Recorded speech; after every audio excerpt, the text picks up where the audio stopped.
Hello, Delco friends. Stephen and I get to teach together this week. Finally, which is exciting. The last time Stephen and I were supposed to teach together, we were at Berlin Mennonite, like his home church. And on Sunday morning, Stephen woke up throwing up, and I went in and did the message all by myself. she rocked it. What made it tricky is that I am a notes person, like more of like a script person, and so I had my part of the sermon all written out, and he did not. But you rocked it, and I'm excited to do this with you today. Yeah.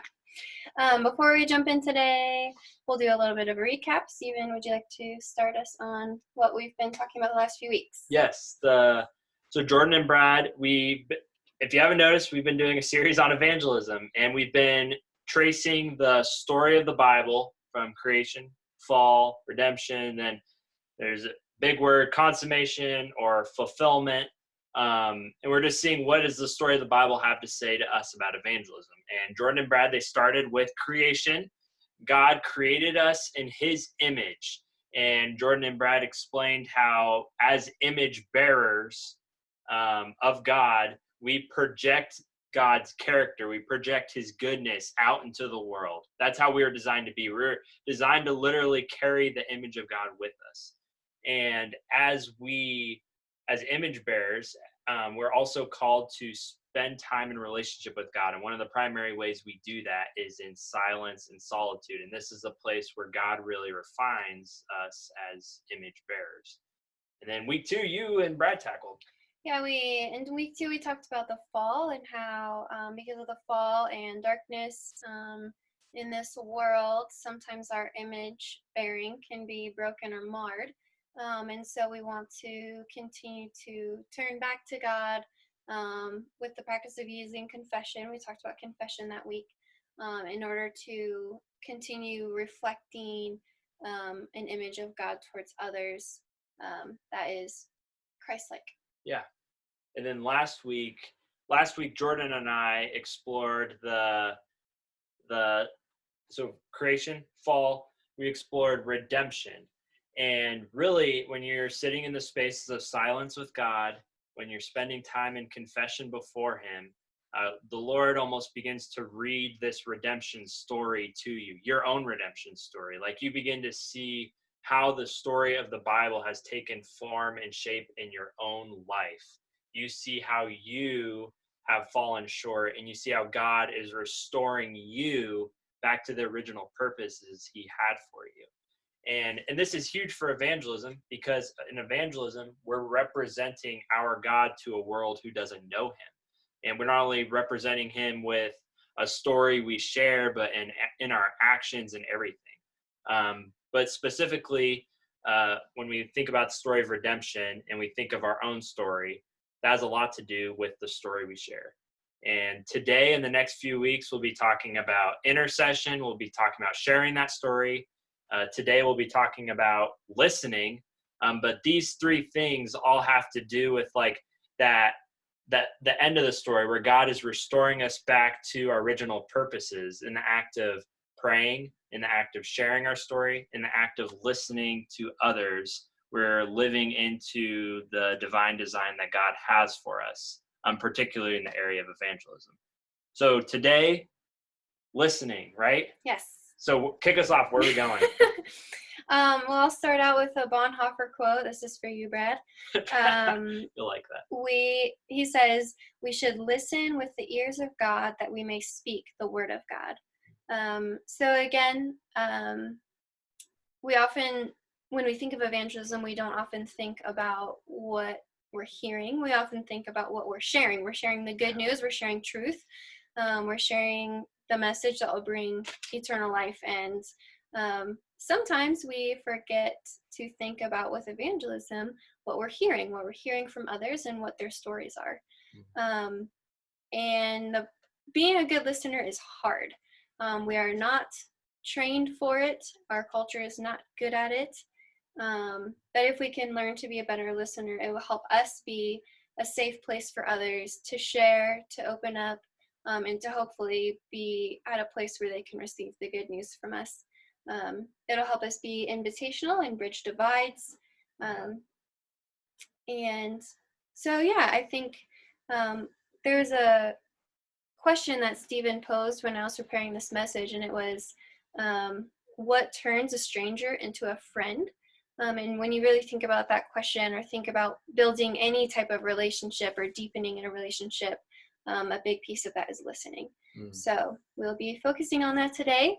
And to start off, we are going to talk a little bit first about like why listen. And so, Stephen, would you read for me Psalm 116, 1 and 2? We're going to, like, basically to just talk about it a little bit as image bearers, which we've talked about, image bearers of God. We reflect his character, which includes listening. And so Stephen will read a psalm for us about how God listens to us. So Psalm 116, I love the Lord, for he heard my voice. He heard my cry for mercy. Because he turned his ear to me, I will call on him as long as I live. Yeah, and Psalm 55, 16 through 17 says, as for me, I call to God, and the Lord saves me. Evening, morning, and noon, I cry out in distress, and he hears my voice. So God listens to us, and just like going back to that very first sermon of this series, just talking about image bearers, like God listens to us, and if we're going to reflect his character, that means we get to be listeners as well. We can also see this in the person of Jesus. In 1 John 4, we see Jesus interacting with the woman at the well. He has this dialogue with her. He asks her questions. He listens to what she has to say. And even though there's differences in gender and culture and morals, he still provides a safe place for them to dialogue. And then she's able to hear truth from him. Stephen, would you mind talking a little bit about Luke 24? Yeah, you pointed out this to me, and I actually hadn't realized it. It's Luke 24. It's a story where Jesus appears to his disciples after the resurrection, and I've always focused on, like, there's a part where Jesus shares the scripture, like he explains all the scriptures, meaning like the Old Testament, and then he breaks bread with them, and that's when they like remember who he is. They're like, oh my goodness, it's Jesus. But before that, Jesus is like, he appears in front of them and he says, hey, what are you discussing together as you walk along? And then they explain, and he goes, well, explain more, like what are the things you're talking about?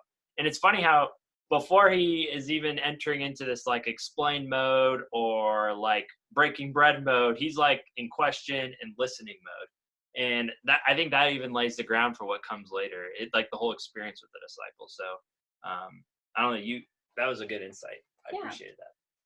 Yeah, so the Lord is our model for listening. So that is really the biggest reason that we could do it and should do it, because he showed us how.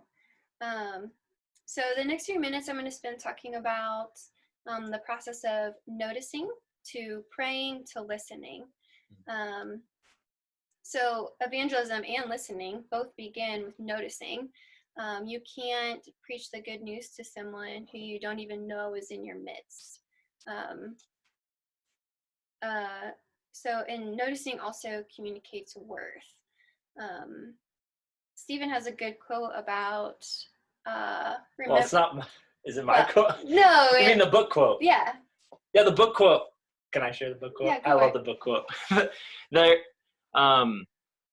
There's books that Randy and I've read, and there's this character named Darrow. He's a general in an army, and right before they go into battle, he talks about how he's like remembering the soldiers' names, and when he like calls them by name, it like lifts their spirits, and they're like ready for battle. They're no longer like afraid. And he just makes a comment offhandedly to himself, like you're hearing his thoughts. He says, if you forget a man's name, he'll forgive you. But if you remember his name, he'll defend your cause with his life. And I think that's like, I don't know, that's like spot on. When somebody remembers my name that I like have no reason to expect to know my name, that like speaks volumes. It really does. Yeah. And I just love that quote too. And it reminds me of the story of Zacchaeus. and how Jesus noticed him in the crowd. And if you read the verses, it talks about how he called Zacchaeus by name. And in that moment, he's ascribing Zacchaeus worth. He is worthy of Jesus' attention. He's worthy of the good news. He's worthy to be listened to. Zacchaeus, you come down, or I'm coming to your house today. A few more verses. Matthew 9:36, talking about Jesus, says, when he saw the crowds, he had compassion on them because they were harassed and helpless like sheep without a shepherd. So you just see how Jesus noticed. He saw them. He saw the crowds and he had compassion on them. And then in Mark 5, with the bleeding woman who touches Jesus's cloak, he doesn't just keep going. He stops and he gives that woman dignity. He notices what happened. He notices her faith and he engages her on that. So kind of going along with that, noticing not only is a first step to engaging others, but it also transforms us in the process. Like in that verse, Jesus saw the crowds and he had compassion on them. So noticing moves us towards compassion and love for other people. And it humanizes those that we see around us, those who would normally be just nameless faces. And we can all think of those people, like the people who give us our hamburger in the drive-thru, or our mailman, or even our neighbors sometimes.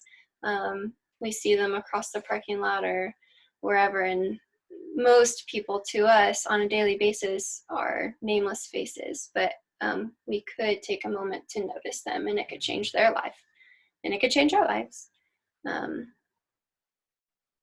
And lastly, about noticing, it helps us pay attention to what God is already doing in the lives around us, and helps us join him in what his work is. A lot of the content from today is from a book called The 9 Arts of Spiritual Conversations. And the authors, John Crilly and Mary Schaller, a quote from them says, "Giving people the gift of our time and attention demonstrates their value to us as a treasure of God. When we notice people, we assign worth to them as image bearers of the Most High God. We communicate, you are worthy of attention from me and from God." So that is just like the first step, noticing. Stephen, would you mind spending a few minutes talking about praying? I know we're going to be jumping into praying and interceding a lot more in the next few weeks, but just go ahead and speak on that a little bit. Well, yeah, you pointed out, and they point out in the book, that prayer is such an important piece because it helps you recognize that God is already at work in the person's life before you even arrive on hand. So even in the act of listening, when you're listening to somebody, you're almost like asking the Lord in the midst of the listening, like, what are you already doing here? Another Bonhoeffer quote for Brad that I love is, a brother you should talk to God. I'm going to mess it up. You should talk to God more about your brother than you talk to your brother about God. That's like a challenge. Like, what if for every word you said to your brother, you tried to say two to God about your brother? I love that. But we're going to, like I said earlier, we're going to be exploring prayer more in depth, what the role that has to do with evangelism. But it bears mentioning now because it does relate to listening. Yeah. Thanks. So noticing, praying for others, and then listening. James 1:19 says, "My dear brothers and sisters, take note of this. Everyone should be quick to listen, slow to speak, and slow to become angry." And then Stephen, would you mind reading Proverbs 18:13? Proverbs 18:13. To answer before listening, that is folly and shame. Yeah, so when we are listening to others, we're seeking to understand who they are and where their hearts are. We're looking to see them through God's eyes and hear them through God's ears. So it is important to listen to their story. Some habits are hard to break, though. Like I said earlier, our culture is not very good at listening. We are raised to always have the right answer or to fix things. We're praised for having the right answer. And we are not taught to sit in people's discomfort. And so that is hard. Our first instinct is to fix it or to give advice or to make them feel better. But the 9 Arts book, again, also talks about how a good listener can handle unresolved emotion or unanswered questions. He or she can leave them as they are for the time being, confident that God's truth will reign. And that is a really hard thing to do. Yeah, it's uncomfortable. It is. It's uncomfortable. Well, I think I think I experienced like in marriage at times where if you're sharing something, like if Randy's sharing like an issue or frustration she has, and in my head, like I want to fix it. It reminds me of that video of the husband and wife with like the nail in the fork. Well, I guess I ruined it. You should watch the YouTube video. The basically the wife is like looking down. You can't really see her forehead, and she's talking about how there's this pain in her forehead, and she can't stop thinking about it, and it's so distracting. And you can see the husband's like he's like chomping at the bit to like try to fix this, and then he might tell her like. Well, eventually, he does it. He's like doing a good job listening, and finally he just is like, wife, you got to get the nail out of your head. Because she looks up and there's literally like a nail sticking out of her head, and it's like, well, it's like if you funny thing. Yeah, if you just take it out. Yeah, it's just sat there. You should watch it, YouTube it. Husband, wife, nail in the head. If you haven't seen it, you definitely should. But that speaks to it. Sometimes people aren't ready to hear what we have to offer them. Yeah. What they're ready for is for someone to listen to them. And then, like, kind of going along with that, one of the most important reasons we should be slow to speak when we are listening is because it allows people to arrive at their own answers. My mom was really good at this when I was a teenager, talking me through things and letting me come up with the right answer instead of just telling me what to do. Yeah. But Jesus was also really good at asking people questions and helping them experience or get out what they were experiencing in their hearts. He would allow people to voice what they needed from him. Even in, like, when he would go to heal someone, he wouldn't always say, like, oh, I bet this is what you want. He would ask them, what do you want? What do you need? And he would allow them to, like, speak their need. And he even often asked his disciples what they thought about different things, and to the point of asking them, who do you say that I am? Well, it reminds me, I think Clint brought this up, I think 2 weeks ago. He talked about, like, you remember when he was talking about, like, we build, like, redemptive relationships that are, like, bridges that can support the weight of the gospel. And it's almost like, I think listening points back to the idea, like, the bridge building aspect of, like, the redemptive relationships that's done and forged through the listening. I think Jesus did that, like, in those examples. Yeah. And it really is powerful to be able to allow someone to voice things that are going on inside, or to voice a truth. Peter, because Jesus asked him, who do you say that I am? Peter got to look into Jesus's face and tell him, you are the Son of God, the Messiah. And how empowering and important that moment probably was for Peter. Yeah, he got to own it. Yeah. He got to own the answer. Yeah. Yeah. Yeah, so like I said earlier, like, our culture kind of works against us in a few ways, but if we become good listeners, it can actually work for us, because time and attention are such scarce commodities in this day and age that people crave it. They're longing for it. And so because of that, listening to someone is often interpreted as love. And what better way to love our neighbors and to love those people in our influence than to listen to what they have to say and hear what they have to share, what's on their heart and what's going on in their lives. And then again, it's a two-way street. Like, the more we listen to someone and hear their story, the more we care for them and love them and want to join them in hearing the truth of God. So, like, forms us. Yeah. Well, and even, like, going back to like you talking about like attention and noticing and listening, it's like a scarce commodity. You use the phrase nameless. I was afraid I'm gonna nameless faces. I was afraid I was gonna say faceless names. Nameless faces. You said nameless faces earlier, and I think it's not only true that there's so many people are nameless faces to us as we just go throughout our day and we're not paying attention to people. But I think a lot of people like feel like nameless faces. Like they walk around with that identity and they like, man, nobody sees my face, nobody knows my name. And I think listening, like that gets at that scarce commodity piece. I think that's spot on. Yeah.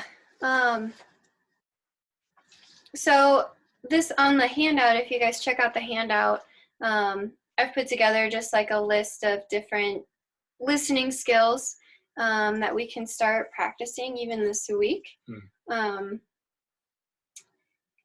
And just as a little recap, so first we notice others and we can start praying for them and like seeing where God's at work in their lives, and then listen to what they have to share. And so we're not going to hit on all of the listening skills, but they're in the handout. But we will talk about a few. Do you want to start? Yeah, the basic one I think a lot of us hear is eye contact. That's an obvious one. And I think a huge thing that relates to is distraction. And I know for me, like a few distractions that I've noticed even in like our marriage, that happens elsewhere is like one, like there's times where I try to convince myself that I can like Randy's talking to me and I'm like reading, and sometimes, well, worst case scenario, I'm actually not listening to her at all. Best case scenario, I am somehow doing both, but she doesn't even feel like I'm listening to her. And that's the issue. The issue isn't whether I'm able to do it. The issue is like, is she feeling heard? Another time that can like be distracted is if we go to a restaurant and there's a TV over her shoulder. Like if there's a TV around and I'm trying to listen to somebody, I'm going to be distracted. So sometimes I'm distracted by people if I know there's other people in the room. So I think that's like a huge thing, noticing what distracts you and attempting to eliminate as many of those things as possible when you're listening to somebody so you can give them that attention that people really do crave. The one that was on your list that I felt was challenging is the idea of mirroring emotions. I do like a ton of Zoom calls now, and people have given me this feedback before, but now I've seen it. When you're doing a Zoom call, you get to watch yourself in the midst, like you see the same screen that everyone else is watching. So I see the same Steven that everyone else is seeing. And I noticed that like my face is often just deadpan and I'm like emotionless. And I am like, man, people probably just think like I'm super disinterested or bored. And the idea behind this is like, if someone else, like they kind of furrow their eyebrows when they're talking, as a listener, you can furrow your eyebrows too. Or if they like say something that's surprising and they're like, whoa, you raise your eyebrows and you make your eyes big too, or they smile, you smile. Like you mirror the emotions. Let's practice. I'm going to share a story. Randy and I got a new dog and then it ran away. Do you mirror her emotions? And the reason that's important is it makes the other person feel like you're listening to them, and you are listening to them when you do that. So it's a big piece. I don't know. That's something I'm going to try to practice more. It also builds empathy for you as well. So it shapes me too. Mm-hmm. So it's a win-win. It helps them, it helps you. So that's one I'm going to try to practice this week. Just a few more. So especially when it comes to evangelism, it's important to pay attention to the clues that reveal deeper questions beneath a person's story. So for instance, someone might throw to you a very philosophical or theological question, and you could very much give them the textbook answer, but behind their question is probably an experience, maybe even an experience that is actually keeping them from wanting to draw near to God. So paying attention to some of those clues to maybe ask certain questions or listen in a deeper way to understand what's really going on inside someone and why they're asking those questions. So, like, what's an example? Like a big theological problem. Like, why does God allow children to suffer? Or like, why? And they may know a child, or they may have been the child who suffered. So they actually are. That's like the issue they want to talk about more. They don't necessarily. Yeah. I got you. Another one would be practicing reflective listening or active listening. Stephen's actually really good at this, but so like you paraphrase what you think you're hearing from someone else. And then what this kind of sounds like is usually you saying, so if I'm hearing you right, and then kind of paraphrasing, or you're saying that you feel da-da-da, is that right? Or I think I hear you saying, and so the point of that is to help them feel like you're tracking with them. They will correct you if you're wrong, and that's okay. Like, they're still going to feel like you are trying to hear them and trying to understand them. So it's okay if you're wrong, and they'll correct you, and then try it again and see if you've got it this time. And if you're right, oftentimes they will keep exploring what's deep inside themselves and keep sharing that because they'll feel understood. And then the last one that I found was really interesting but really liked was to develop curiosity, like true curiosity about people. Proverbs 20 verse 5 says, the purposes of a person's heart are deep waters, but one who has insight draws them out. So when we're verbally expressing our curiosity about someone or their life or what they're going through or their career or their family, we're creating like a really safe space for them to open up and share, and we're able to draw out a lot of what's going on inside them. We can draw out some of those deep waters.